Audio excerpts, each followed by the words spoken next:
যারা এখন পর্যন্ত আমাদের এই সমাবেশে আমাদের সাথে ছিলেন তারা ইতিমধ্যে জেনে গেছেন যে আমরা এখানে আজকে কেন দাঁড়িয়েছি। আপনারা দেখছেন আমাদের সামনে কিছু প্রতিকৃতি লাশ রয়েছে। এই লাশগুলো মূলত বাংলাদেশের ভবিষ্যৎ, মূলত এই দেশের মাটিতে লেগে থাকা আমাদের আগামী ভবিষ্যৎ, আমাদের শিশুদের রক্ত, তাদের দেহগুলো। বন্ধুগণ, আপনারা জানেন 24-এর গণ অভ্যুত্থানের মধ্য দিয়ে একটা ফ্যাসিস্ট সরকারের পতন ঘটানো হয়েছিল। তারপরে একটা সংস্কারের সরকার আমাদের ঘাড়ের উপর চেপে বসলো, যাদের এই দীর্ঘ 15 বছরের ফ্যাসিবাদী আন্দোলনে কোনো ভূমিকা ছিল না, তারা হঠাৎ করে একটা ম্যান্ডেট পেয়ে গেল দেশের সংস্কার করার। এমনই সংস্কার করলো যে সংস্কারে খুনি হাসিনা যে কয়জন শিশুকে হত্যা করেছিল তার থেকে বেশি শিশুকে হত্যা করে এই ইউনূস সরকার ক্ষমতার মসনদ ছাড়লো। বন্ধুগণ, সরকারি রিপোর্ট অনুযায়ী জুলাই গণ অভ্যুত্থানে শিশু হত্যা সংখ্যা 138 জন। আর এই হামে ডক্টর ইউনূস খুন করেছে প্রায় 300-এরও অধিক শিশুকে। আমাদের সংসদে অনেক কিছু নিয়ে আলাপ হয়, আমাদের সরকার, আমাদের বিরোধী দল সকলে আজকাল একটা কথা বলে, তাদের সকলের ক্ষমতার উৎস নাকি জনগণ। বামপন্থীদের থেকে ধার করা কথা নিয়ে তারা ওই সংসদ পর্যন্ত ঠিকই গিয়েছে, সেখানেও তারা এই কথা চায় যে সকল ক্ষমতার উৎস হচ্ছে জনগণ। কিন্তু বন্ধুগণ, সেই ক্ষমতার উৎস, সেই ক্ষমতার পর্যন্ত পৌঁছানোর যে চেয়ার, সেটা তারা তৈরি করে জনগণের লাশ দিয়ে, শিশুদের লাশ দিয়ে। আমরা তাই দেখতে পাচ্ছি। এখন পর্যন্ত ওই খুনি সরকারের, ওই ইউনূসের বিচারের কোনো আওয়াজ আমরা এই সরকারের কাছ থেকে দেখি না। আমরা দেখি না কোনো প্রতিরোধের কথা, আমরা দেখি না কোনো প্রতিকারের কথা।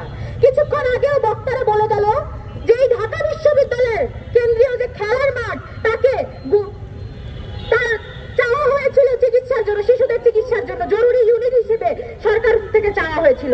এই ডাকসু, এই যে ক্ষমতার কাছাকাছি অবস্থান করা আর একটা দল, তারা সেটা দিতে নারাজ হলো।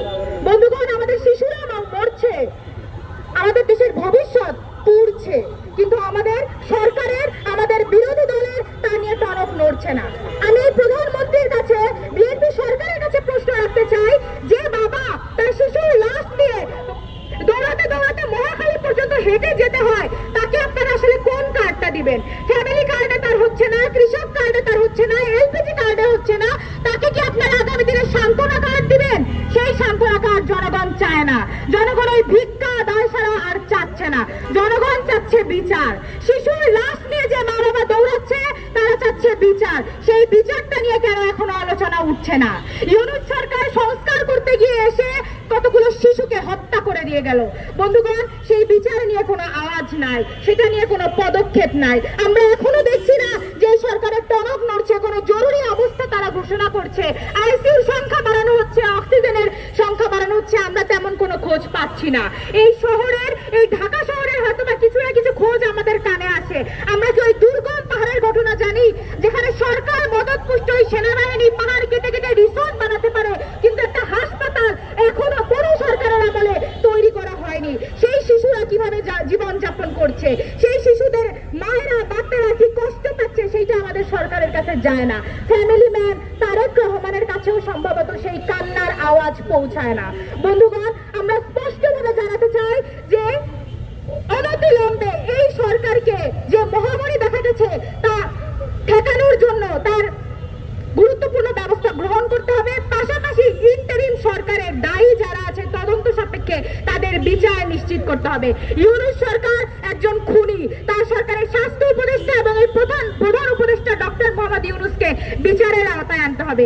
সংস্কারের নামে ডক্টর ইউনূস কেবলমাত্র তার ঋণগুলো মওকুফ করেছে এবং একটা ইউনিভার্সিটি করে দিয়ে চলে গেছে। বন্ধুগণ, আমরা যদি দেখি তাহলে যে শিশুগুলো মারা যাচ্ছে তাদের পরিবারের দিকে তাকিয়ে দেখেন, তারা এই দেশের মেহনতি জনগণ, তারা ওই গরিব মানুষজন, যাদের শিশুদেরকে আসলে তারা এই মা বাপের একটা আইসিইউতে নিয়ে যেতে পারছে না, প্রাইভেট হাসপাতালে নিয়ে যাচ্ছে না। আপনারা ঢাকা মেডিকেলে গিয়ে দেখেন যে একটা শিশু, একটা সুস্থ শিশু যদি সেই চিকিৎসার জন্য যায়, তাহলে সেই অসুস্থ হয়ে মারা যাবে। কই সেটার বিরুদ্ধে এখন পর্যন্ত আমাদের সরকার কোনো ব্যবস্থা গ্রহণ করেনি।